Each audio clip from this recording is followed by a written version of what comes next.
ഹരേ കൃഷ്ണ. ശ്രീമദ് ദേവി ഭാഗവതത്തിൽ 2-ാം അധ്യായത്തിൽ കഴിഞ്ഞ ഭാഗത്തിൻ്റെ ബാക്കി ഭാഗമാണ് പാരായണം ചെയ്യുവാൻ പോകുന്നത്.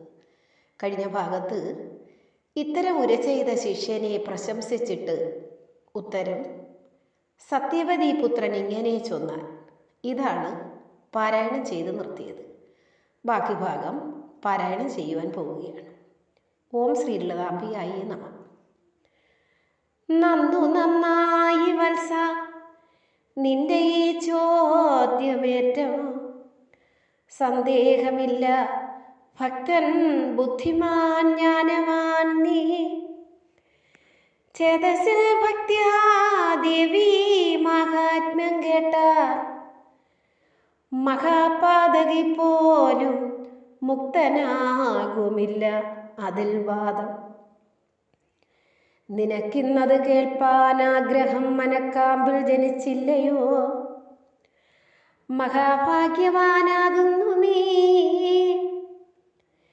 എപ്പോൾ കേട്ടിതു ദുർഗാചരിതം ഭക്തിയോടു, അപ്പോൾ തീർന്നിതു സർവദുഷ്കൃതങ്ങളും നൂനം. വളരെ പാപങ്ങളെ ചെയ്തവനാണെങ്കിലും വളരും ഭക്തിയോട് ഇതിനെ ശ്രവിക്കുകിൽ നിർമ്മലനായി തീരും ഏവനും. അപ്പുമാനെ ധർമ്മരാജാവ് കണ്ടാൽ വീണു വന്ദിക്കുമല്ലോ. അതുലം ദുർഗാദേവി മഹാത്മ്യം കഥിക്കുവാൻ മതിയാകയില്ല 5 വക്രമുള്ളീശൻ പോലും. ദേഹസന്ത്യാഗം വാരണാസിയിൽ വെച്ചു ചെയ്യും ദേഹിതൻ കർണത്തിങ്കൽ ചന്ദ്രശേഖരൻ സ്വയം.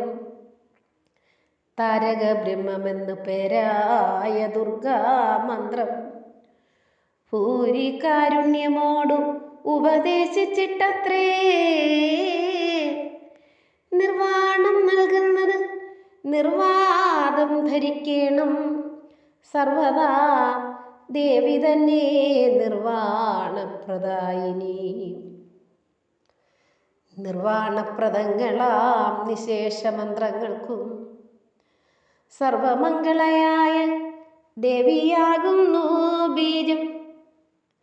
ദേവിയാകുന്നു മന്ത്രങ്ങൾക്കെല്ലാം അധിഷ്ഠാതൃ ദേവതയെന്ന് വേദമോ